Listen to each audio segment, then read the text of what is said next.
Fakakta Comedy Funhouse Network.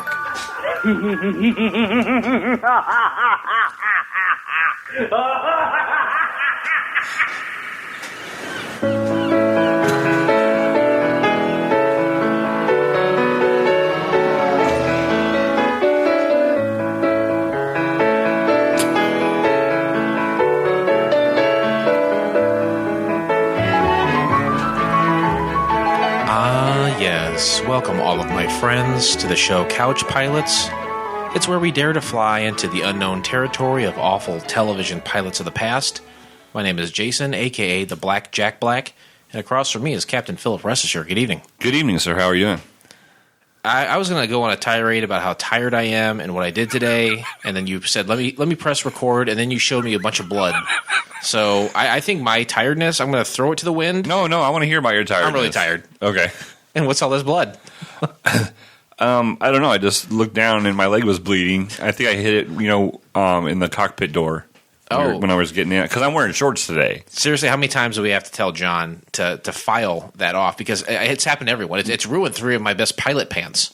And those are not cheap. Those pilot pants are super expensive. And then to have them mended by the Chinaman down the street, that's not cheap either. Yeah, so, I guess I didn't really. As you can see, I don't have the official Couch Pilots uniform on today. You're kind of slacking. You mentioned you have shorts on. It is the case, right? And it's been so nice out. I'm in the spring spirit, and so I was like, Jason won't mind. We don't have very many frequent flyers listening anyway, so I'm just gonna go ahead and. You're as bitter as this Iron Spike beer that we're drinking this evening. Thanks, Iron Spike, for sponsoring the show. You are so bitter sometimes. I don't understand why. Are you not having fun anymore? Oh, no, I'm having a blast. Okay. I guess I just want people to hear this podcast that we make. We were on. Here's what happened. Okay. I'm gonna lay down some numbers. I'd love to hear them. All right. The week before last, we had a killer week, and we had a killer week before that, and I thought we were gaining momentum. Right. It's all, do I expect to have Mark Maron numbers? No. Do I expect to have Nerdist numbers? He's not that good of it anyway. But, but I saw momentum, and we were starting to get some momentum. Yeah. I got excited, and that was the worst possible thing for me to do. Got to pump the air brakes now, right? Oh, yes, I've pumped them. Pump them good. They're squeaking. Well, good. Please temper your expectations. We're a bunch of idiots just talking about horse shit while in a very nice airplane. Sure. But you had mentioned, because if you're listening to this when it releases, it's the beginning of March, and we're recording this a little beforehand. It's in February right now. We're recording in February, and you're wearing shorts, and it's not like ill-tempered. You are or ill-advised. You should be wearing shorts. It's freakishly warm for Central Illinois. End of February. Right. I'm not being one of those assholes that is 12 degrees outside and they're wearing shorts and flip-flops. Well, look at me. I'm a big badass. No, you're not that guy. No. You're not that guy at all. Those kind of guys can just scrub my plane. Please. Turn around and scrub my plane. You're very sensible when it comes to your wardrobe. And Thank you. Absolutely. That's one of the things I've always admired about you. I don't know if I've ever said it out loud. But I always love how sensible you are when it comes to opening your drawers and then putting on your drawers. Sure. But it was like 70 degrees outside. Right. I went to a freaking zoo today and the animals were active. So your legs are exposed. You're scraping yourself up. You're dripping DNA all over this Air Force One. Right. Which concerns me because if we were to get involved into something, in this, they did the black light thing. Black light matters. Black lights always matter. Ever since I was in high school. Right. I had a Led Zeppelin poster. Yeah. But I just, I don't want to leave my DNA anywhere. So I'm going to have to make sure that DSJ, first of all, sands down the sides of this door. Right. And 2, bleaches this whole walkway. What do you think about DSJ's DNA? There's some extra chromosomes. There's extra chromosomes in there for sure. Also, apparently he's spraying it around because he's got a kid coming here pretty soon. Right, yeah. So he said something the other day about like a diaper party. Oh, geez. He wants to have a diaper party. Yeah, he a lot of times when I go to knock on his closet, if he's not responding to his radio, he'll open it up, or sometimes I'll crack it, and he's always on Etsy. He's always looking on Etsy and Pinterest, and he's finding all these different ideas, and it's really gotten into his small head about what he wants to do with this child. So right, and he was talking about buying a house, for him and Penelope, because he currently lives with his mother, right. And I'm under the impression Penelope has moved into his mom's, and that's not going well, their relationship, which is to be expected. Sure. Turbulence, if you will. Nice. High five that one.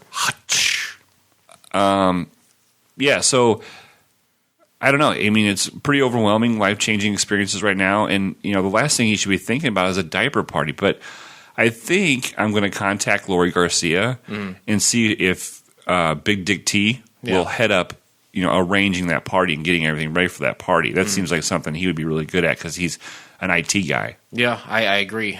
We need to, I think, also somehow incorporate this child into CouchCon coming up here in October. Have some sort of maybe a daycare center or some sort of quote-unquote flight school where, they drop the kids off. And maybe DSJ can watch them. Wow, that's great. That's a great idea. I'm just spitballing ideas. It's a side project we could do long term if it works out well at CouchCon. Maybe we can open up a couple, across the country. I think there's a lot of ideas that will just kind of spur off from that event, wrapping up our tour around the world, getting Couch Pilots International going, culminating in the event of CouchCon, and then spurring off. And I think it's just going to be raining cash on us afterwards. I can't wait. I will not have an umbrella. And if I do, I'll have it upside down. Oh, I see what you're doing. Catching all that change. Yes. Oh, God, yes.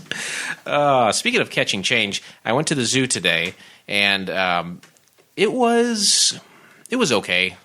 I want every summer I have a checklist of things I want to do with my daughter, and obviously, like we said, it's not summer now; it's February. But it's such a beautiful day, and why not start early? Why not get a head start on that list? And it was President's Day, so we went out and took advantage of her being off school. I met up with my sister and her kids, and all my brothers were there, and my mom. We all just went to Bloomington to the Miller Park Zoo, and I love the zoo. I love old park buildings. I love old zoo buildings. I love that feeling you get when you're there. But now, I mean, past 15 years or so, I've kind of crossed over to where it's like zoos are kind of a sad place. Right. But I still like them, and I still want to go there. But I know you're looking for an experience maybe that is not able to have. Yeah, kind of like me when I look at our Libsyn account. Yeah, so we both felt disappointment today. It's kind of what we're going. And a little bit of bitterness. Yeah, that's right. What are your feelings on zoos? When's the last time you've been to one? We went last year, I think, just to Peoria. I do want to go to the St. Louis Zoo because I've never been to that one, and it's. And just like our pilots, they're free. Yeah. I've been to Brookfield Zoo when I was little, and I was talking to my mom the other day. I remember the ape and gorilla exhibit. You walked over this bridge, and they were like in a pit underneath you. Yeah, that's still the case. Is it still the case? I was there just a couple years ago. And they had a silverback. I love a silverback gorilla. That's my that was my spirit animal. Yeah. You know what I mean? A rough and tumble, very smart, very authoritative, just like me. Exposed asshole. Okay. Yeah. I mean, if you're gonna play dick for tack, and I will. But yeah, did you have some sort of memory going back to that, or you enjoyed seeing No, I remember. It was just, to me, it was scary. Like, oh, I could just fall over this bridge. Absolutely, yeah. Harambe, look what he did. Yeah, I could have been a Harambe kid. Now I've heard of a Toys R Us kid, but you're saying you could have been a Harambe kid. Right, you'd have thrown around. Eli just came back from Animal Kingdom. He went. That's right. That's like my God, I forgot to ask about that. The greatest of all zoos, right? Yes. He saw the hippos, and you go underwater. You can be underwater, and you can see them. Oh my God. He didn't go see the silverback gorilla, and I was like, you know what? Fuck your dad for not taking you to see the gorillas. Did you look that young man right in his face and say, fuck your dad? Yes, I did. Perfect. I don't pull any punches when it comes to silverback gorillas. This show is built on the back of his back burps. Sorry, I'm 3 behind. This is my feeling on specifically the Brookfield Zoo gorilla exhibit. It's just like a big concrete pit. Mm-hmm. It's the saddest shit you'll ever see for such a majestic and strong animal. You completely take their masculinity away. Say, hey, A 3,000-pound animal with a moderate intelligence. Why don't you get in this fucking pit and you'll be dead in 10 years? Yeah. It is sad. And here's some flowers some plants that look like your native plants but are made of plastic. I will say that it is a great zoo, though. It's a really cool zoo, as well as the St. Louis Zoo. You should definitely check it out. Okay. Something else I like to check out is fan feedback, though. And I think we've got some today, right? The hotline's been blinging. It has been bling, bling, blinging. Let's start it off with, let's see here. I apologize for not. No, that's right. We have two, and as always, I don't listen to these beforehand. Right. They kind of go over to you in your direction, and you kind of see what's going on. I got to do something on this job. I mean, you do everything else. Yeah. Well, right. I mean, as well documented, I take it up. And I do everything in the middle. And then I'll proceed to take it right back down. And it works. And it works for us. But we got two voicemails today. And who do we got first? Here's Dustin with the first one. Love Dustin. Hey, guys. It's The Voice. And I have a call. And I thought I would call and give Blake a little bit of understanding on a problem he had on the episode Diner. He was really hung up on the character, the Gripper. Oh. So I have a little bit of an answer on what the Gripper was.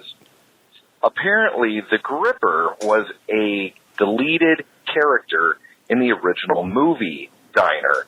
And it was a character that Kevin Bacon owed money to.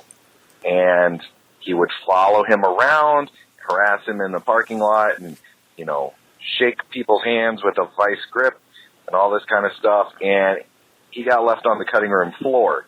So when they did the pilot, I guess they decided to resurrect this character and throw him in there.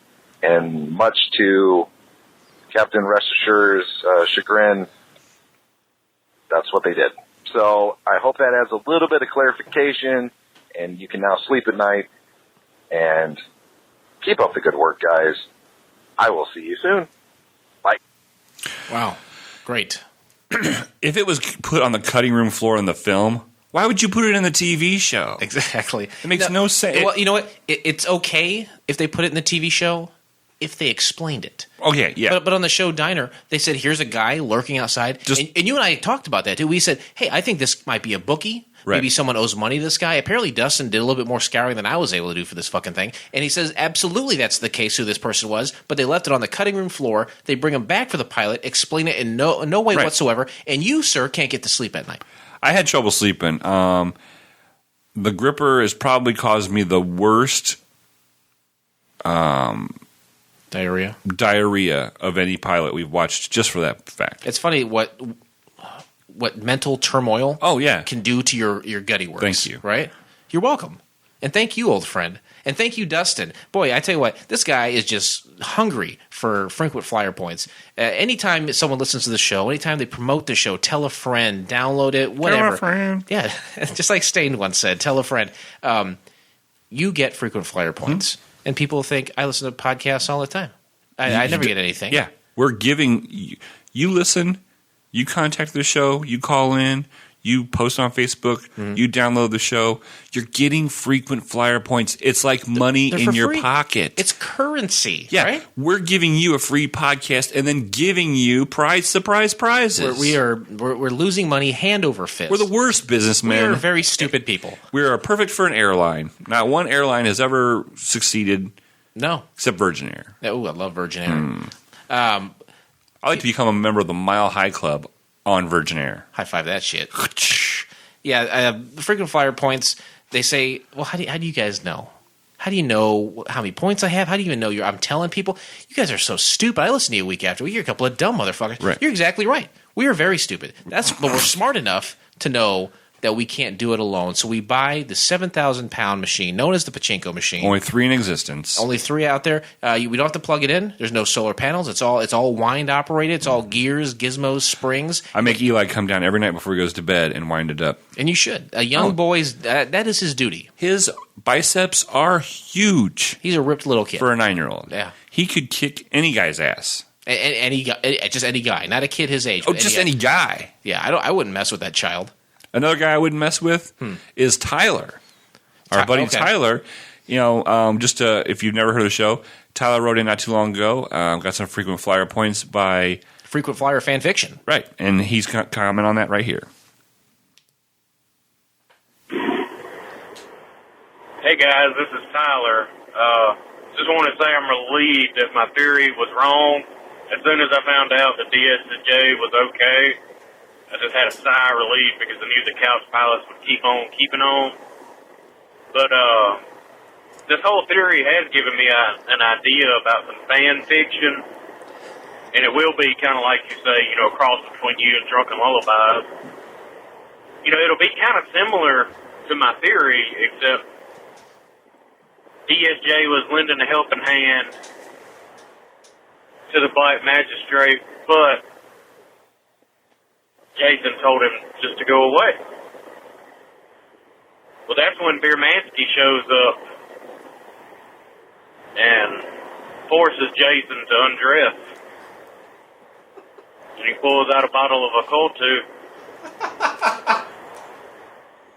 slowly rubbing it around his nether regions, and says, "You want this bottle cap, boy?"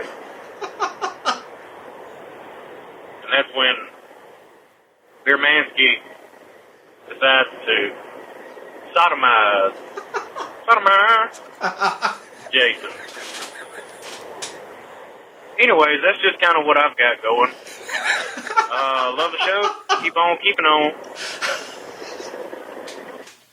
Tyler's not extraordinary. Tyler definitely wins for, 1 million frequent flyer points for that voicemail. That was hilarious. It was well thought out.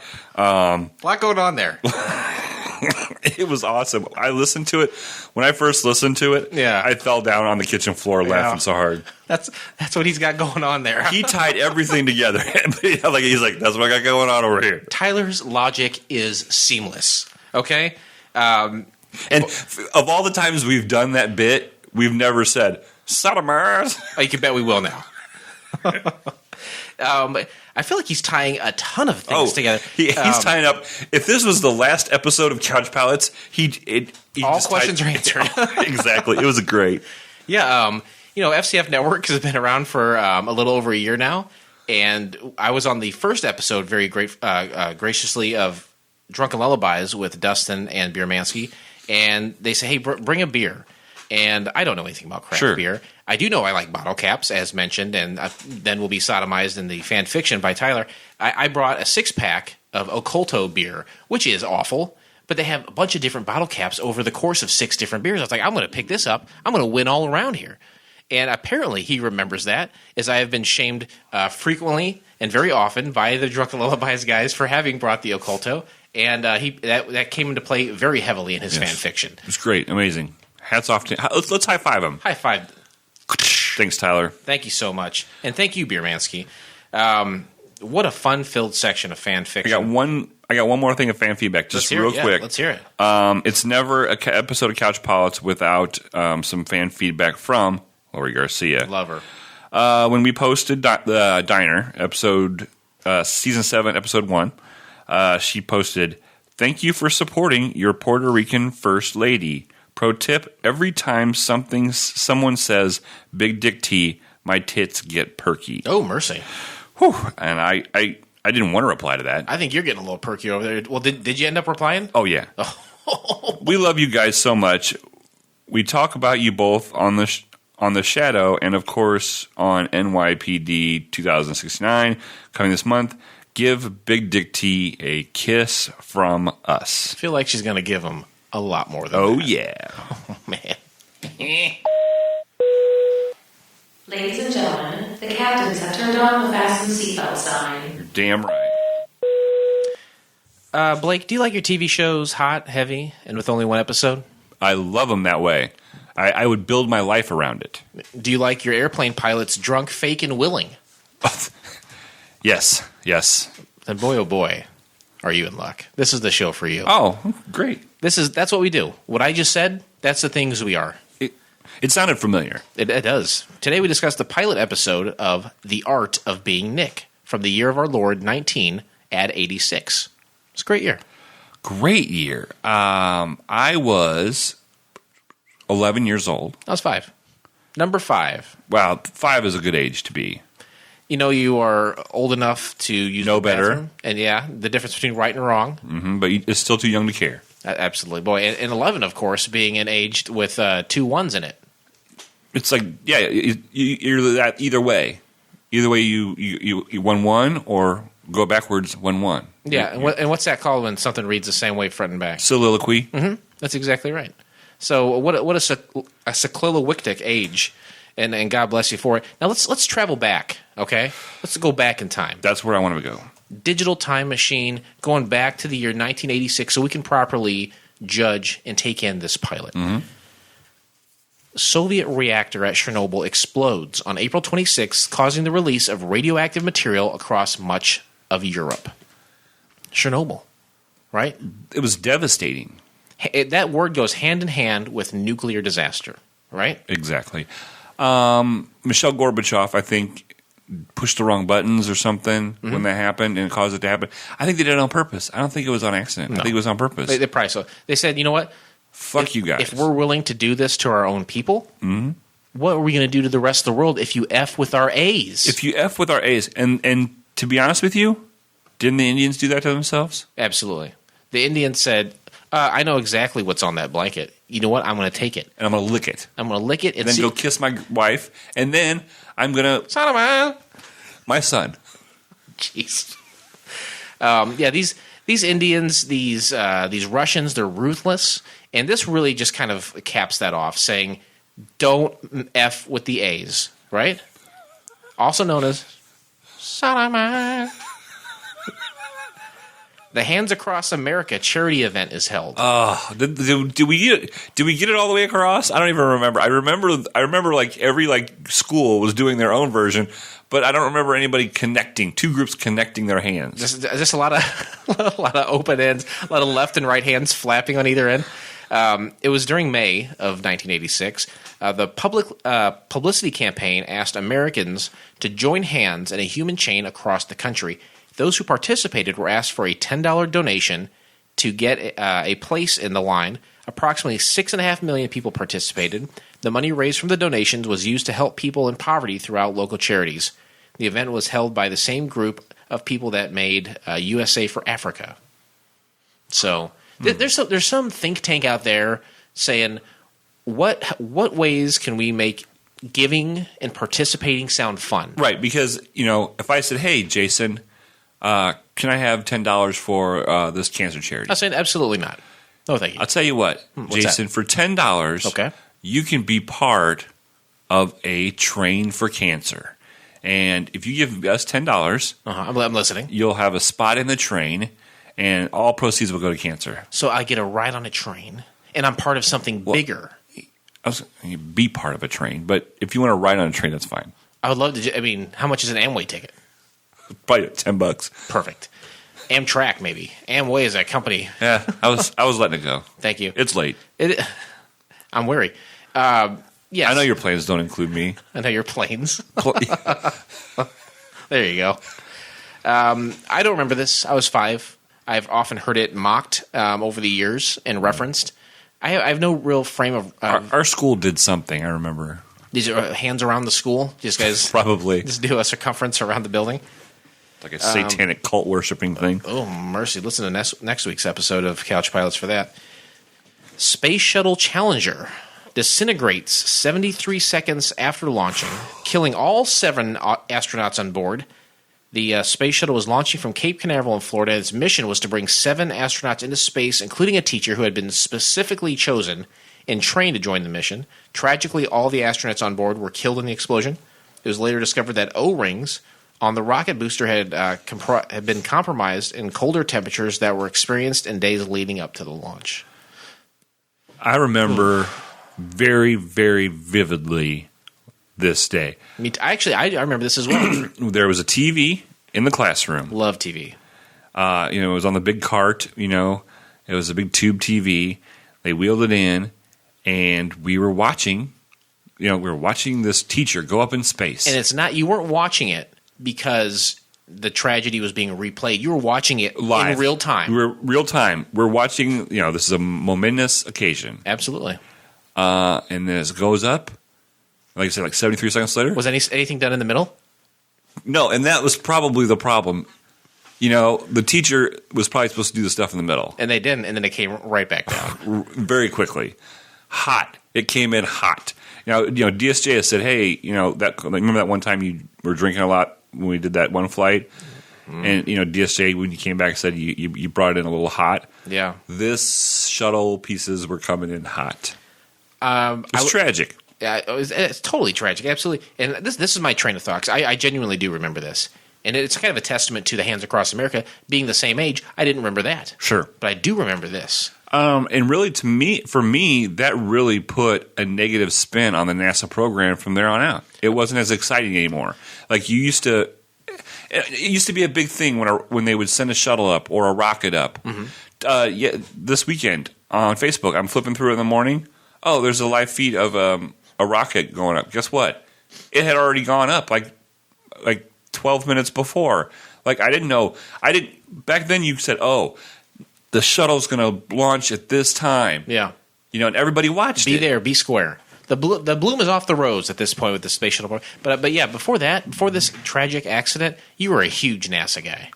And this dropped off in a big way for you. That was one of the things that originally why I wanted to go to pilot school. Yeah. So you said, I don't ever want to see this happen again. Exactly. 5 years old, I'm watching TV. I see the explosion. I don't know that all. Now, did you watch it live at school, or did you watch it when you got home? I think I was at home. Watching this. Oh, because you're only 5. Right. So I'm watching this happen, and I don't know Cape Canaveral's in Florida. I don't know they do, out of Houston. I don't know where they're launching. I just see a sea of water, and I see it explode. And as a kid, I'm thinking, oh, that'll be fine. They're going to land in water. They're just going to go down to the water, and they'll come back up. And this is an Acme shuttle, and it's fine. But that was my train of thought as a kid. I was like, they'll be all right, right? I mean, it's like, no, when they hit water from that height, it's like hitting cement. And if they're probably already dead inside anyway. I was going to say, they're probably burned up anyway from coming into the atmosphere so fast. From the mouths of babes, Coming in hot. Oh, boy, that takes me back. I mean, I feel as if I close my eyes right now, 1986. Whew. Yeah. The year after the Bears won the Super Bowl. It was all downhill from there. Why did we choose to watch The Art of Being Nick? 3 simple criteria. It had to be a 1 episode made. Yeah. It never went to series. That's the most simple one. That's the one I have most trouble with explaining. Mm-hmm. But there was only 1 made. Whether it was aired or not aired. Doesn't matter. It just didn't go to series. Number 2, we had to be able to find it on the interwebs somewhere to be able to watch it. I got a list of pilots that I found. I got a list of pilots I can't find. Okay? Things I've heard about, things I'm interested in, I can't find them for the life of me. Do you think we're going to do those? Not first. Maybe not at all. Because if we can't find them, right. That's one of the criteria. And the final one is it has to be free. We can't pay for this. We're giving you a free flight. We're losing money on all the frequent flyer points that we're giving.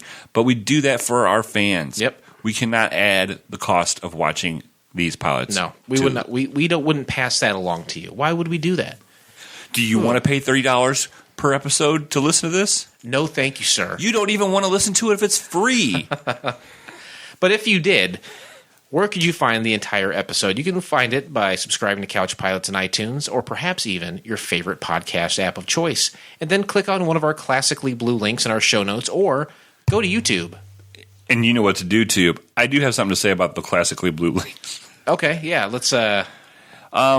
Ever since we started doing this podcast, I would do the show notes, and I would put that classically blue link on there. And, we say that, and we put a lot of emphasis on the fact that they're classically blue because we want people to know that they're safe. If you see the color, if you take your color wheel out of your back pocket that everyone has and you align it to classically blue, you put it against your device. You're shaking your head. You're really starting to bother me with it.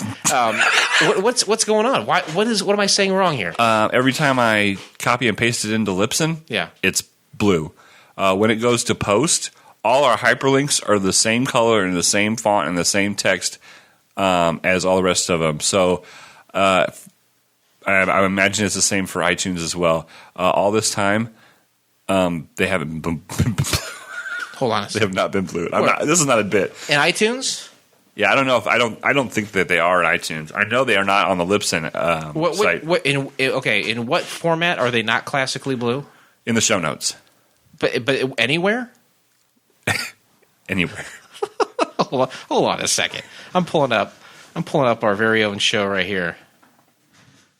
All right, there's right now. I click on the full description.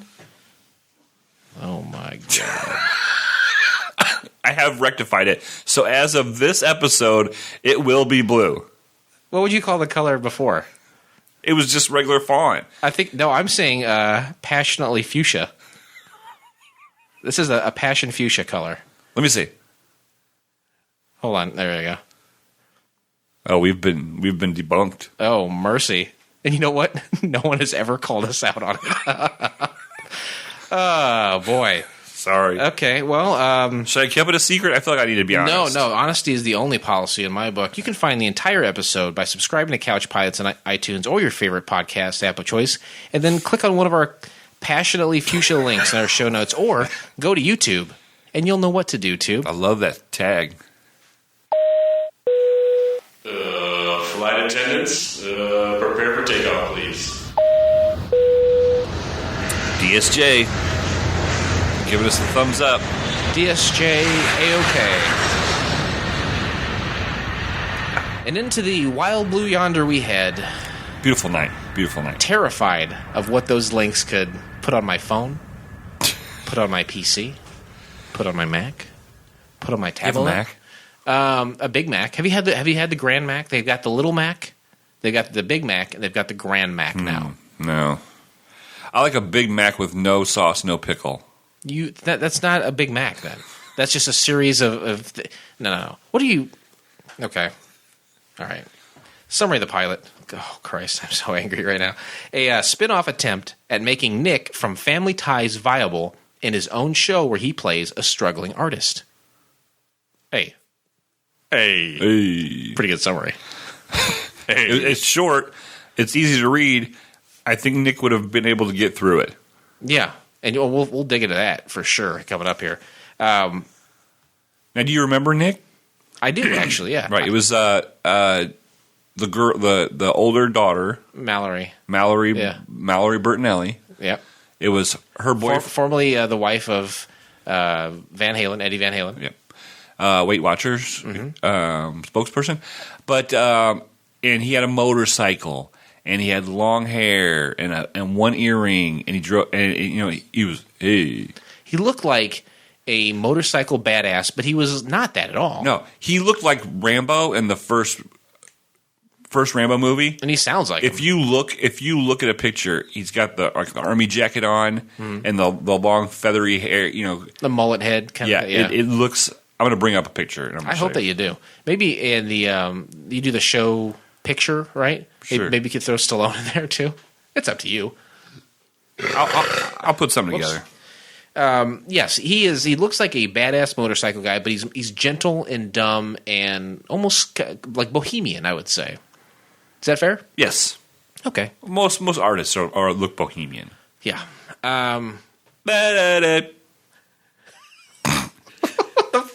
The fuck was that? I was going to do the Bohemian Rhapsody. Go for it.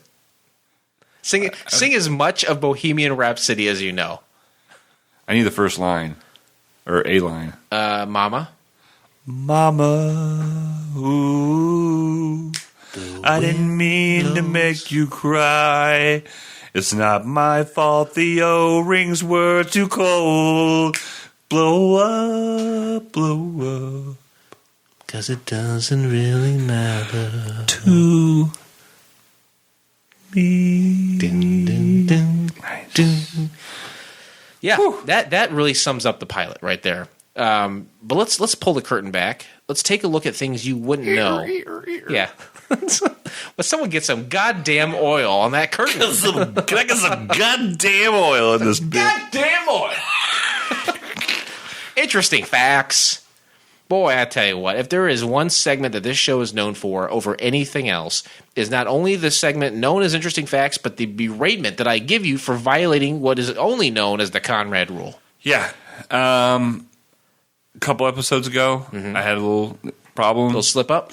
But I corrected you? It's to be expected. Everybody slips up. Nobody's perfect. Yeah. Not even Jesus was perfect. Some would say he's infallible. Some of the things that he built as a carpenter did not withstand the test of time. And that's a sin. It is. Conrad rule is in effect, and I'm going to do my best to stay focused. Okay. Right here. The Conrad rule simply is the name of the section is interesting facts. I'm going to provide you facts. You don't comment on them. Easy peasy. It shouldn't be that hard. It's just that simple. All right, let's go. Created, written, and produced by Bruce Helford, co-creator of The Drew Carey Show. Okay, I've seen that show. So that's a fact. I'll put that one on the shelf. Okay. Before we move to the next one, I'll say, did you watch The Drew Carey Show? Yeah. Drew Carey Show. I love The Drew Carey Show. It is a guilty pleasure of mine because it is a little goofy, and I am in love with Krista Campbell from that show, or Krista Miller, I think her name is. Yeah. Something about her in that period, something in the way she moves attracts me like no other lover. Something in the way she moves me. Don't want to leave now. Nice fade out. Pretty good fade out. Pretty good. Sodomy. That's the only thing I can think of anymore is sodomy. Stars Scott Valentine as the titular being Nick. Kristine Sutherland, the mom from Buffy the Vampire Slayer. Did you ever watch that show? Mm-hmm. I didn't really watch it. My brother was really into it. And some broad named Julia Louis-Dreyfus. Never heard of her. No. Was aired August 27th, 1987? So a year later. There's some more on that. This has happened before. This has happened. This is not uncommon. Due to the popularity of the Nick Moore character, 3 versions of a spinoff were produced. 3. You're about ready to comment, weren't you? No. I was yawning. Okay, if you say. I love Yanni, too. The first incarnation, titled Taking It Home, Nick returns to Detroit to live with his sister and grandfather, and that person was portrayed by someone named Herschel Bernardi. But after Bernardi's death, that particular pilot was scrapped. Oh. He died in 1986. So because the old guy died, they had to scrap that pilot. That's never happened. We've never heard anything like that before. Couch pilots first. Exclusive. The second version features Nick working in a daycare center for juvenile delinquents. What? Are you saying that the juvenile delinquents is babies? What? But they can't be that little and be juvenile. If he's working in a daycare for juvenile delinquents, you'd be, 5 years old and you're, that doesn't work. I copied and pasted that. I didn't even think about that. You're absolutely right. a bunch of toddlers with their sleeves rolled up with packs of cigarettes.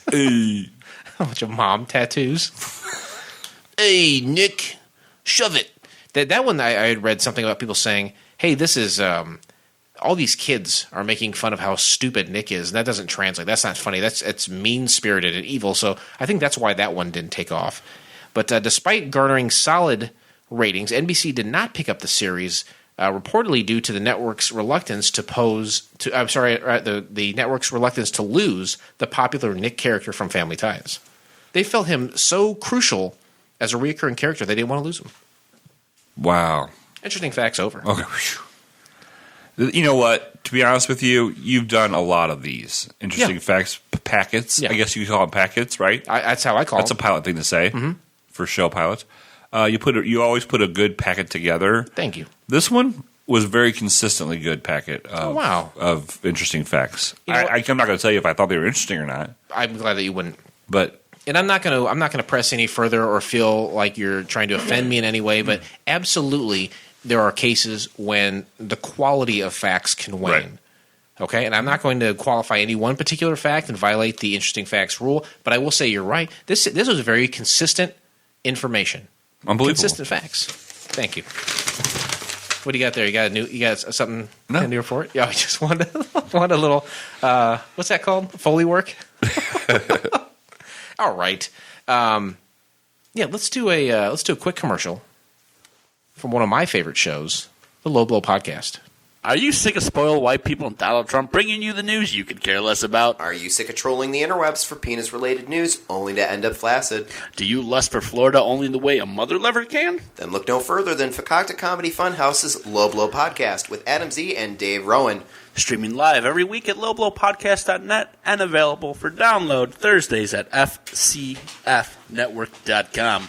Appropriately inappropriate. Oh! His hair's pink now. Dave? Yeah. Yeah, that sounds like a gay guy. Love Dave. I love Dave. Low Blow Podcasts, I have been listening to that more and more frequently, and these fellas, they crack me up. They know what they're doing. They found a small niche with fake news, and they kill it every time. So, something else that should be mentioned about those fellas is that Adam is breaking off to do a new show. Can we talk about this? I guess. I don't know. There wasn't any restrictions put on me. Okay. The first one has already been released in the Low Blow feed. So if you have subscribed to Low Blow Podcast, already you're a smart person. It's free. It's part of the FCF Network family of shows. And you will automatically get the first episode of The Blunder Years, right? Exactly. That's the name of it. Him and a young lady from San Diego that he used to bone, I believe. And they talk about that a lot. Oh, he talks about that a lot. You can tell that he is still harboring a lot of love. What? I didn't get that at all. But yes, the two of them, and this is we don't do it the same way. They're talking about a TV show. We're talking about TV shows. We have already watched the episodes that we discuss. To me, it sounds like they're watching it as the show is going along. Mystery Science Theater 3000 style. Yeah, I think that would be a good analogy. And that's interesting to me. And I can say so because we're out of the interesting facts section. And it's sparking conversation between the two of them about their childhood based off of things that happen on the show. Right. And yeah, it's not all just Wonder Year centric. So much so that not only did they not know the name of the guy who covered the Beatles song for the intro, which is Joe Crocker, right? Joe Crocker? I don't think that's right. Jim Croce? Who covered By With a Little Help with My Friends, right? That's the name of the song? Yeah. Oh, I thought it was American Pie. No. I haven't seen it. I think it's Joe Cocker, right? He covers that Beatles song. Yeah, that's right. What would you do if I sang fast tune? Would you walk out on me? Yeah, they didn't know that. They didn't know that Daniel Stern narrates the show, so they're not doing a lot of back work on this. They're just like, hey, here's a show that I know I like. We're going to watch it, and we're going to have real conversation, real discussion based on what it ignites. It ignites conversation. Without a doubt. So good luck to you guys. If you like Low Blow, if you like The Wonder Years, oh my God. Match made in heaven. You're going to love The Blunder Years. Without a doubt. Let's dig into the art of being Nick. First thing I see is Come Home to NBC, one of those classic little bumpers they put in front of the shows right up top. Yeah, just a heads up, the audio quality and video quality is less than perfect, but you'll always get that with one of our pilots for the most part. And it's free, so suck on that. Yeah, suck on that big donkey ball. Yeah, and instantly you hear what happens in the 80s. What kind of music? Sweet saxophone. Jazzy sax. Give me that baritone sax. Give me that falsetto, whatever the other ones are. Pictures of New York City along with just still pictures of Nick, but they show more than one to where he looks like he's moving. Yeah, it reminds me of, again, you can't do that on television. It reminds me of The Adventures in Babysitting that we watched. That intro, I think Starstruck had a very similar intro where it looked like drawings of pictures, but it was some sort of weird technology they did. And yeah, a couple of ones where it looks like he's moving, and then him being an artist, he would see art, and then he would see himself in the art, and all this jazzy sax. It takes forever. I wrote intro violation. Never any of the pilots that we watched so far has one taken so long. And as soon as the intro's over, go to commercial. Yeah. It was so long. Yeah. The intro was so long that they had to go ahead and cut to commercial. Something else I noticed in the intro before we talk about the commercials is that Nick seemed to be surprised by everything around him. Yeah. Everything he encountered, he was shocked. Whoa, hey. And then he's walking around New York. He's seeing all these this great art, and then he stops to get some pizza. And then, we don't need to see that, do we? This isn't the Louis intro. I think what happened, like that Louis intro, I think what happened was they were 2 minutes short. And so they just added to the intro. It was really Let's long. watch him eat an entire slice of pie. The commercials. Love this. I love when they include the commercials. KFC's Chicken Little. Oh, my God. You know what? I bet I would pay 55 cents for one. 99 cents. 39 cents. Oh. 39 cents. That's how much they were back in 1986. Can you believe it? And then we see a lot of pictures of fathers and sons. Did you have any idea what this was? Not until the end. It was Kodak. It was like, hey, why don't you take a couple of pictures with your dad? Yeah. When's the last time you took a? I don't know. When's the last time I took a picture of my dad? Right. Long time. My dad had an asshole last time I took a picture with him. That's been a while. Been a while. And finally, Almond Joy and Mounds. They've got more ingredients now. Yeah, like a bunch of scientists saying, "How can we put more in this?" But God damn it, if they didn't figure it out. Right. And you know what? Are you a Mounds guy? Or I don't like either one. Really? I don't like either one of them. I love Almond Joy. You got the dark chocolate. No. That's the milk chocolate. I love Mounds. That's coconut. Dark chocolate and coconut. Oh my God, match made in heaven. You're not a coconut guy? No, I'm not a dark chocolate guy either. Oh boy. Hit back to the show instantly. Hey. Instantly. They said, you know what they said? They went to a room full of writers. They said, hey, come up with a pilot script for Nick. You know the first thing they're writing down is, hey. Oh, yeah. It's got to be. That's his catchphrase. He's bringing this big piece of art into a woman's place. It turns out to be a sister. And I call her sister throughout the show because what is her name? I do have it. I thought you were going to give me some time on this. No, that's fine. He goes into goes into the kitchen. He's bringing like a big mask, something he made. I think he's known for making art out of garbage. Marlene. So he brings it in there, and his nephew is in there. And I think his name is it Louis? Louis. Okay. Louis. And Louis is eating that piece of pizza. No, he's not. And the kid is nerdy too, right? He's kind of a nerdy little scrawny kid. Yeah, and he's a little bit of a smart ass. Yeah, but that's what you got in the 80s, right? You got a smart ass kid. Every 80s sitcom has a smart ass little kid. I would have been perfect if I would have been an actor. Hey, life's not over yet. What can't be a smirky little kid? I don't. With what they can do with technology these days. Oh, I don't know. Disney, the Disney Channel has an open call sheet all the time. Really? You know what? Look into it. Okay. Nick, and I write after that the kid is nerdy, I write Nick is Sylvester Stallone. That's what I wrote right there. And if you look at a picture of Sylvester Stallone in Rambo First Blood before he goes into the jungle, like just when he's got his army jacket, they look exactly like. Wish Dustin was here. Anyway, so Nick has no job, and was talking to his sister, and says, "Hey, how about you hook me up with a job at your bookstore?"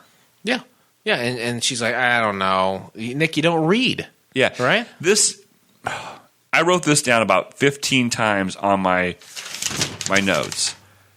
Nick is dumb jokes. There are so many. We know that Nick is not a smart guy. We know he's not quick and nimble. Right. I would go as far as to say that this show, The Art of Being Nick, is built on the back of Nick being stupid. That's true. So he's like, please set me up with an interview at the bookstore with Rachel, your friend. She's like, fine, I'll do it. Right. Next scene, they're at the bookstore. Rachel is Julia Louis-Dreyfus. Right, and she's talking to Marlene, and she's like, "Where's Nick?" He's just Marlene's like, "Thank you for interviewing him." Yeah. And she looks over at him, and she's like, "Hubba." She is recently single, and this moment right here starts a series of events of Julia Louis-Dreyfus just ruining all of her clothes, ruining anything she sits down on. She is sopping wet from A to Z going forward. Right. She wants that rebound sex, rebound dick. Oh, God. RBD. Yeah, that's what the professional wrestler RBD. She realizes Nick is stupid immediately. Oh, definitely. And so she's like, okay, well, Marlene's going to go order the hors d'oeuvres for the book signing they're going to have. Yep. It's a book about depression. Yeah. So she's like, you just don't get anything sharp. Yeah. You know what? It's funny you mentioned that joke specifically because I was watching that with someone, and that person said, I can't believe they just made a depression suicide joke. That would never fly today. She seemed almost slightly offended by it, but I said, you know what? Fucking suck it up, because that's not the first. They'll make another one later. Right. But she could not believe that they were making a joke about suicide and cutting yourself with something sharp. What is it? Take the long road, not straight across. Yeah. Take the long road. That's what I always say.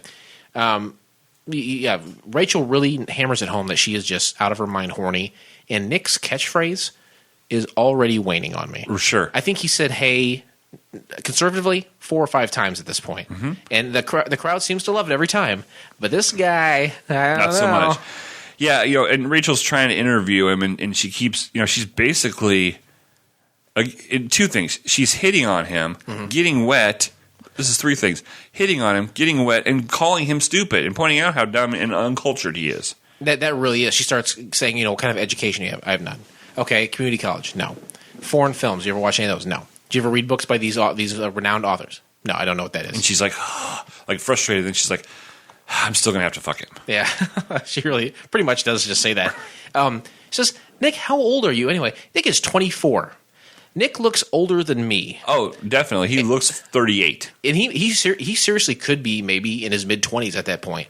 I always feel like people look older than me. Maybe I haven't come to the realization of my actual age. Well, you do have quite the baby face. Do you buy that he's actually 24 at this point? No, not at all. During the interview, again, Rachel's making, jokes about, just physical attraction. And she spills that she's recently broke up with her boyfriend, Brad. Yep. And again, some more Nick dumb jokes. Yeah. She says, they go back and forth on whether the breakup was mutual. And she says, it was this. It's like it was a double dump. And they say double dump a couple times. And I think this is Seinfeld. This is how they repeat things all the time to say, this alliteration is funny, so I'm going to repeat it over and over. It was, to me, another little precursor to Seinfeld. Okay. In my eyes. I'll give you that. More dumb jokes. And then I think at this point, is Nick, the Joey character, is Joey from Friends based on Nick Moore? Because they're both dumb New York guys. And both hot. Yeah. I like it. I don't know. Just a little... You're not reaching very far. You're not falling off the chair. Okay. Ultimately, Rachel hires him. She says you're not cut out for the job. When can you start? Right, when can you start? Next scene is Nick and his nephew Louis watching TV outside on the, what do you call those, fire? Yeah, like a fire escape or something. Fire escape. Yeah. Somehow they've moved. It seems more logical to move the television out there than just watch it in the living room. It's silly. Just being quirky. Sure. Being weird, being artistic. Being New Yorky. Yeah, they're in the East Village, I think they say specifically. Yeah. And he's babysitting Louis at this point. And you see that the kid's coming to terms with the fact that Nick wasn't around for him growing up. They have this conversation. He's like, well, I sent you postcards. He's like, yeah, but there are no words on them. Right. And basically what it boils down to, it's a setup. But, he's like, yeah, you can call me Uncle Nick. And he's like, no, I just call you Nick. You haven't really been an uncle to me. Right. Why would I call you that? Right. And you're right. It is a total setup at that point. And then Louis' mom, Marlene, who is Nick's sister, comes home from her date with Bob, who happens to be Louis' teacher. And also, if I'm not mistaken, wasn't that guy in Stripes?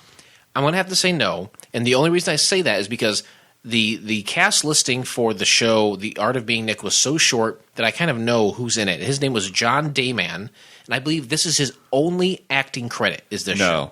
No. I've seen him in something else. Okay, well, I'll have to look into that. But you're not... Sorry. Not sure we hope to get accomplished with that.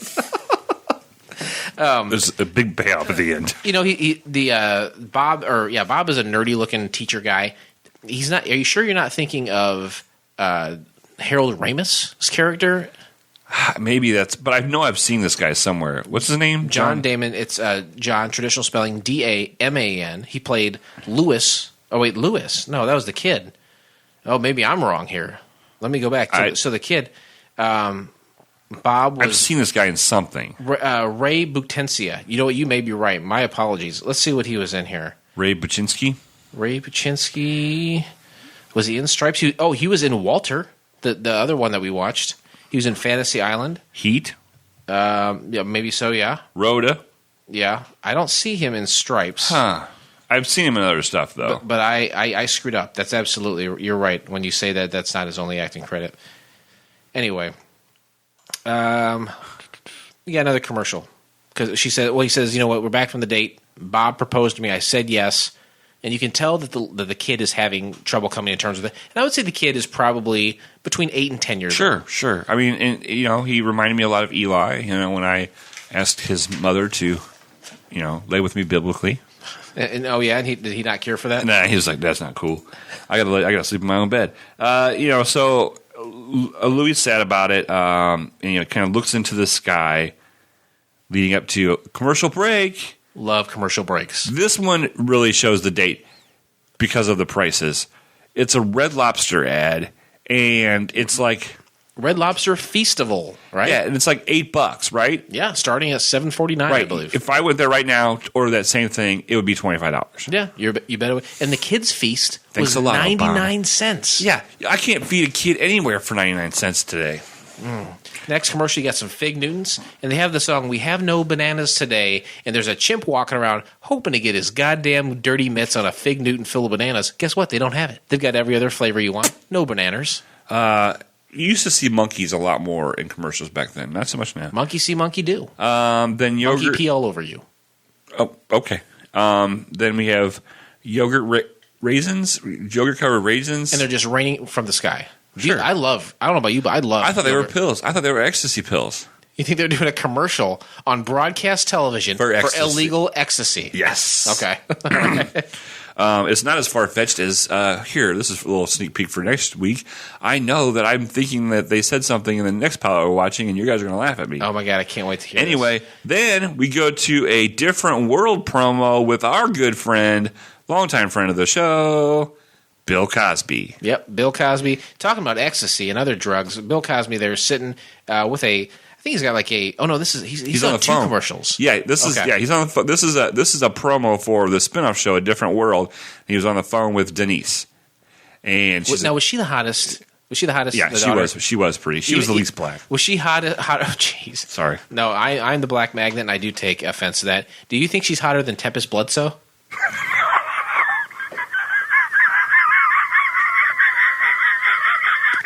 That was good. Denise is that is oh shit, what is her name? She was married to Lenny Kravitz for a little bit. Yeah, Malcolm Jamal Warner or something like that. Oh shit, yeah. I can look it up. That's her real name, Malcolm Jamal Warner. No, it's got all those names. She is a good-looking woman, and I think was she in Playboy or something? If she is, we need to Google that shit too. Bear with me just 1 second. While you're looking that up, I was so excited to see this next commercial. It was for My Two Dads. Yeah, it was the guys from Wham. You can't count on me. God damn, that dude did look like George Michael, didn't he? He did. That was probably no accident. Mid-'80s, George Michael at the peak of his power. Then you have a show coming out with a dude who looks like George Michael. Lisa Bonet. Lisa Bonet. Yep, that's exactly who that is. She's not near as pretty now. Her IMDb picture is very shiny. Don't worry about that. Her skin. Don't worry about that. She's attractive. Okay. I got a Meta World milk boner for that broad. Okay. Did you ever watch My Two Dads? Yeah, I remember that show. You can't count on me. And they just like two dudes that live together, and then nothing gay going on. Nothing gay going on, and then somebody brings a kid, a little girl. And there's always a judge, an old woman judge, stopping by to say, "Hey, hey, I'm making this legal." So I'm making this legal for 3 seasons, right? And then you have Giovanni Ribisi was in that show. I don't know if you know him. He's a great actor. Yeah, he's on a show with Bryan Cranston called Sneaky Pete right now. Oh, if you heard of that. Anyway, great show, My Two Dads. I think you and I were writing a show called My Two Moms at one point. It was just two lesbians who had a baby. That's right. Next scene, the Depression book signing. And if your friend got mad about the Depression joke prior about the sharp cheddar cheese, there was a whole bunch of depressed people in the bookstore, and there was snide puns. Something about hanging yourself, right? Yeah. At one point. Give me your tie. Give me your tie. And then there was... She couldn't believe it. She could not believe all this. Did she lose her shit? Yeah, she took a shit right on my couch. Nice. High five that. Hachi. This scene also predominantly shines a light on Nick's dangly earrings. Oh, yeah. Very prevalent in this Just thing. the one ear. Yeah. But they're all just like 5 or 6 of them. It reminds me of like almost a Native American. It's like a lot of long, feathery, almost looking ones, right? Right, like a dream catcher. Like one big dream catcher in this guy's ear. That's right. Nick asks Rachel, you know any good books for kids? I want to get Louis a book. This is the height of his stupidity to me because the Dr. Seuss, right? No, how he said he's a medical doctor? Yeah, well, she says, well, we've got some Dr. Seuss books over there, and he goes, I don't think Louis into medicine. Yeah. I was thinking that you very clearly have a woman with a son, and she just proposed to a guy, and the son is, of course he's upset about that. And Nick has got all these pieces floating around, but he just cannot seem to put them together. Right. And they don't really shine too much of a light on that, but I really feel like his stupidity is highlighted and reaches a fever pitch in this scene. Right. The phone rings. Rachel picks up the phone, and it's Louis' school. Mm-hmm. And he's gotten himself into trouble. Yep. And Marlene is on a break, or she's gone, or something. She left for She's some unavailable. reason. So no cell phones. Nick's like, this never happens. Louis is a good kid. I better go. Yeah. He goes to help, and come to find out, Louis chained himself to the desk. And he says that he's doing it to protest a D that he got in Bob's social study class, and Nick can't get him to free himself. He's like, please do it. Please get out of there. Right. He's like, no. I want my mom. Yeah, I'm going to wait till mom gets here. And a couple more dumb Nick jokes by Louis and by Bob. Yep. The teacher Bob. And finally, Nick's like, I'll take care of this. Goes up to the kid, says, tell me where the key is. That kid says no. He starts dragging the desk out the door, and he's like, where are you going? He's like, you better tell me before the stairwell is only about 30 feet away. And he was going to push this kid down the stairwell. Damn right. And kid had his key in the left pocket. Yep. And basically, Marlene finally shows up. And this is the first pivotal... it's like a bit of friction here. A bit of friction between sister and brother. Yeah. Nick's trying to parent. He doesn't have any kids. He's just trying to help out. He's doing his best. He loves Louis. Who doesn't love Louis? That fat fuck. Anyway, and Marlene's like, hey, you know what? He's doing this because of you. You didn't have these problems before you showed up. Yeah, you're a bad influence. And Nick's like, hey. And he kind of storms off, right? Yeah, gets a little upset and leaves. Yeah. The next scene is Nick outside on that fire escape, just gazing at life. Yeah, he's out there. Louis comes out and talks to him, and he says, "How about a bedtime story?" He says that to Nick, and then Nick's like, "No, thanks. He already read me one last night." Right. Which honestly may be the funniest line in the show.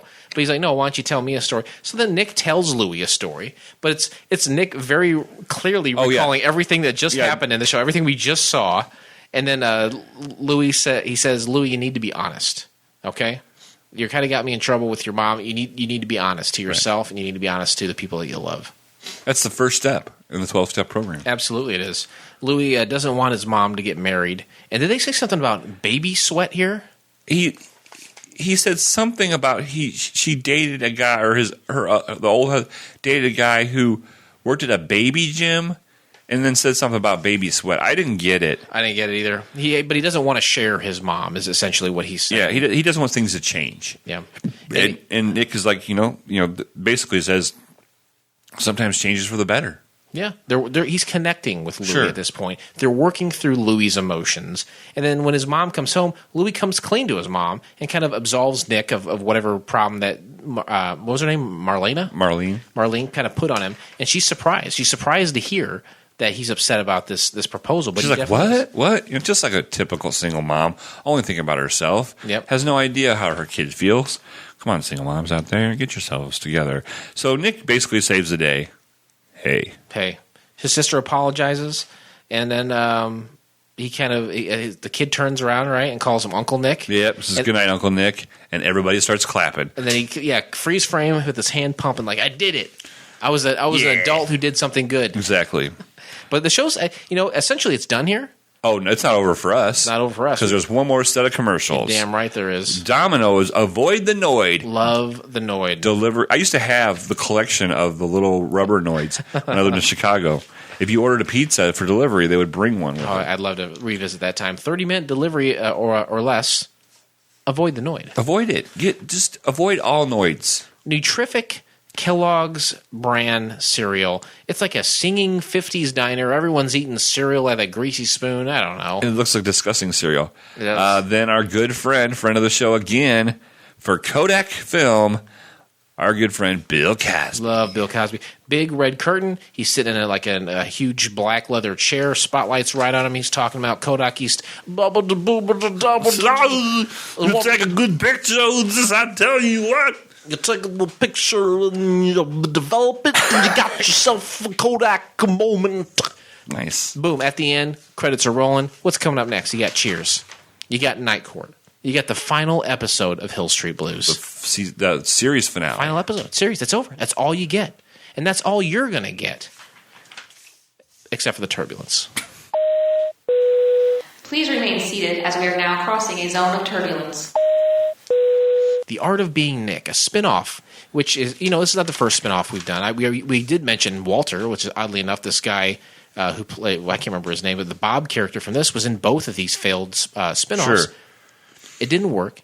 Family Ties, great show, ran for like 6-7 years, very popular, made the career of Michael G. Fox. But why didn't this work? Why didn't this very popular character from Family Ties I saw a picture of Michael J. Fox today on Facebook, and he was with two other people, and and his face was all blurry, and they were fine because he was moving with it. Okay, very good. It was bad. Is that why this show didn't work? Because of his Parkinson's disease? It's not because R.I.P. Rest in Parkinson's. Why it didn't work? Why don't we think it worked? What do we see? First of all, we know that Nick is dumb. Cut the Nick is dumb jokes in half. Second of all, cut the haze in half. We know that's his tagline. Give us 2 an episode. You start off with a hay, and you end with a hay. Hey. This show really is built on the back of him being a big, dumb motherfucker. Right. But here's the thing is when you're watching it, you already know he's a dumb motherfucker. Yeah. And then when they continue to do this, then you start to just feel bad for him. Like, it's pity fest. This guy is so fucking stupid that he's not even paying attention to the fact that people are calling him dumb. Yeah. That's definitely, to me, part of why this show didn't work. Other than that, it's just there wasn't a lot there. I feel like sometimes we get overwhelmed with the number of characters we're introduced, and we're trying to juggle them in a half hour or 60-minute pilot. But here there were only like 3 or 4 characters. No, I liked how it didn't go too extensive right off the bat. I'm going to disagree with you. I don't think that's turbulence, but to each his own. I feel like there wasn't enough to garner interest due to the lack of characters, but you like that they focused on just a few. Right. Okay. And you know what? I respect you. I respect you. What would you have done to improve this show? Cut him in half. Yeah, just like a magician would. Cut Nick right in half. Oh, no. Cut the haze in half and cut the Nick's dumb in half. Okay. Mary Louis-Dreyfus. Yeah. She was beautiful. Good looking broad. She did really well in this. I really would have liked to have maybe saw them in bed together before this episode was over. Sure. Maybe a missionary, maybe a reverse cowgirl. Yeah, I'd love to see that as well. Fantastic. Nick gets the job there. He runs into interesting people at the store. He's got, his life outside it as an artist. I think there are wells that they can draw from here. I don't know if it's enough to sustain a series. Nick was a great character on Family Ties. They peppered him in sparingly. And maybe that's what it was. Maybe he was so great because he was peppered. Little goes a long way with Nick Moore. That's why I tell Molly when I pull my pants down. Little goes a long way? Yes. Oh, mercy me. Ladies and gentlemen, as we start our descent, please make sure your seat backs and tray tables are in their full upright position. 64, 65, whatever episode this is, we've ran the gamut of pilots known and unknown, and I would almost put this under the category of unknown. From IMDb, do you fancy a score? Do you have it up right now because you're looking at someone else? You do, and the score is 5.6 from 14 ratings.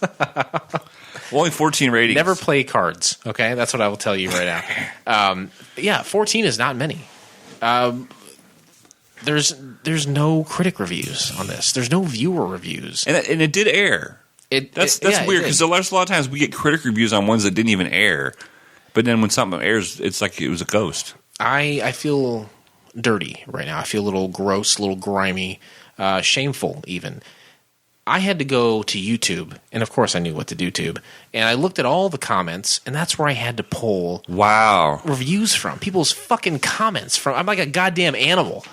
That's the lowest of low. It truly is. This Nick guy is horrible, but Julia was always a star, says one asshole on YouTube. Another asshole says... That was his screen name, is one asshole? Mm-hmm. And another asshole... That's not been my dad. No asshole says, I hope this isn't why Julia left SNL. That's got your dad's name all over it. Wow, this is a train wreck. I kind of wish they made it into a series. KFC's Chicken Littles for 39 cents. I remember those days. No way you'll see a chicken sandwich priced that low today. The credits are hilarious. Art, what's that? Yikes, a piece of crap. All wasn't good in NBC's must-see TV days. This pilot wasn't bad. I wish they'd made more episodes. Honestly, that's half and half. That goes right along with kind of a 5.6 rating. Yeah, that aligns itself pretty well. But I got to think, what do we think? Ladies and gentlemen, welcome to FCF Airport. Local time is 11:11 and the temperature is 69 degrees. For your safety and comfort, please remain seated with your seatbelt fastened until the captains turn off the fasten seatbelt sign. We've learned a lot today. We always do. Every flight we take. And this is probably my favorite part of the show because we've taken the flight. You've brought it up. Yes. I did all the stuff in the middle. Yes. And you're about ready to get it, to bring it down. And folks, let me tell you, if you've never seen this genius, I'm going to say it. This genius land a fucking plane. You're referring to me? Yes. Oh my goodness. Come on. It's like he's weaving his bow across a symphony of violins. Wow. You're painting such a vivid picture with your words. That's very nice of you to say. There is a lot, though. I do a lot during when it's... Oh, and there's so much to be done in the middle. This is arguably the most amount of time is spent in the middle, and you do all of that stuff masterfully. I would, I don't say this often. I don't like to use the word genius, and I won't today. Okay. But what I will say is that... barely adequate? What I will say is that we've all gone on a journey today. We did the summary. We put you back in the mindset of the year it came out. We gave you the interesting facts. We broke down the pilot. We told you what could have made it better. We told you what was wrong with it. But now we have to regurgitate a score based on the classic television show Wings from the 1990s. A 1 out of 7 scale, 1 being the worst, a Roy Biggins, 7 being the best you can get, Gillette, Brian Hackett. Boy, I love that bomber jacket, don't you? What a cool dude that Brian Hackett was. Captain Philip Restisher, I turn to you. How do you rate The Art of Being Nick? On IMDb it says 5.6, and that's out of 10. But ours is a more refined scale, 1 to 7. There's 1 to 7. I'm going to give it a 4. To me, that's our right down the middle. It's a 4. Yeah, I agree. And I'm going to give it. I did not hate it. I think there could have been some things with it. It could have lasted a season for sure. I loved Family Ties. I went 4. Okay. I'm happy. I was happy with it. I understand what you're saying. I agree with a lot of what you're saying. I'm going to go 1 lower. I'm going to give this a 3. I could not. I can see this lasting a season. I know that I would not have watched it. I love the Nick character on Family Ties. He was great. And the show wasn't terrible. Right. It wasn't very good. It was kind of a weak attempt at having a spinoff. I didn't care for it. Weak attempt. Son of me. I would recommend maybe someone check it out if they like that character. You get a little bit more on him. And to see Louis-Dreyfus. Oh, yeah. She looks good. This is after SNL, before Seinfeld. That's the sweet spot. So I give it a number 3. SNL on me. SNL. Whoops. And with that delicious burp, we close the book on The Art of Being Nick, never to be mentioned. Ever. But we're not done. There are more TV shows out there that had 1 and only 1 episode, and we're going to find them, and we're going to tell you about them. Join us next time when we watch the pilot episode of K9 and Company. Here's a little something to wet your whistle. You like that, don't you? Oh, did you wet you? You echoed wet your whistle. Here's a little wet you. Waka waka waka. A spinoff of Doctor Who. Sarah Jane Smith and her robot pup are out to solve the mystery of her disappearing aunt. You can find the entire episode by subscribing to Couch Pilots in iTunes or your favorite podcast app of choice, and then click on one of our passionately fuchsia links in our show notes, or go to YouTube. And you know what to do, Tube. Right? Remember when I started saying that? Yeah. You love it now. Hey. I hope. Hey. Oh, boy. Hey. Hey, Mallory. Hey, Mallory, you want to blow me on my motorcycle? Give me that garbage so I can make some art. Because he picks up garbage. Boy, that 5-second character had a lot more resonance than I ever thought it would.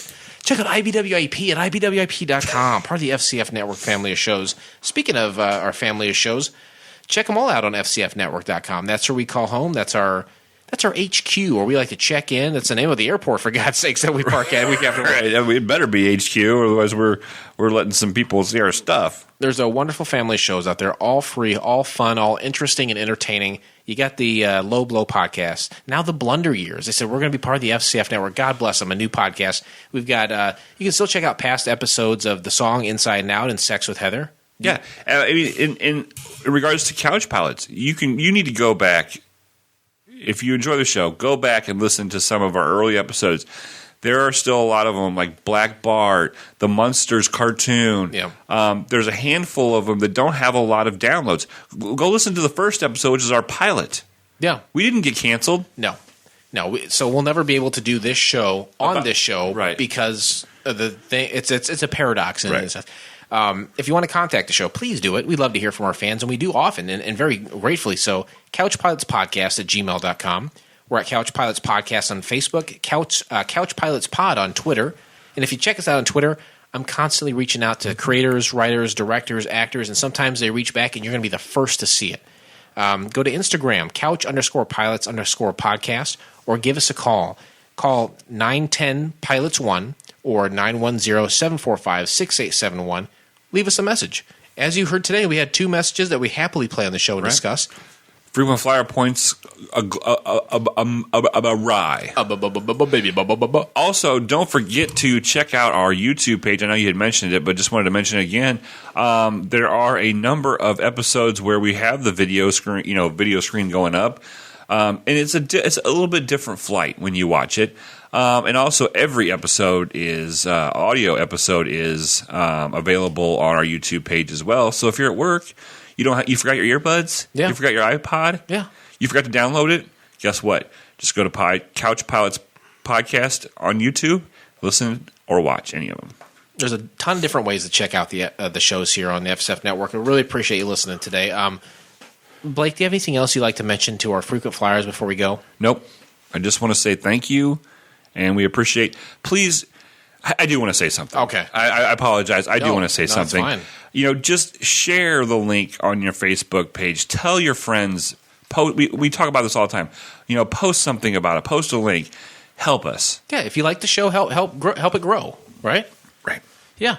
And with that, this pilot may have been rough, but it's always a smooth flight here on Couch Pilots. Thanks, everyone, and we will see you next time. I love you. On behalf of Couch Pilots and the entire crew, we'd like to thank you for joining us on this trip, and we are looking forward to seeing you on board again in the near future. Have a nice day.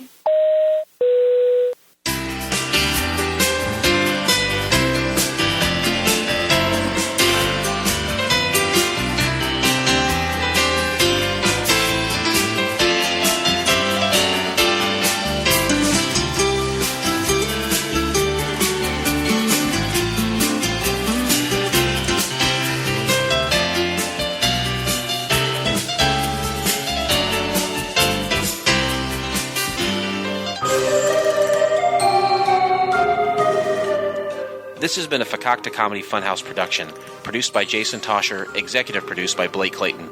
For more information and content, go to fcfnetwork.com.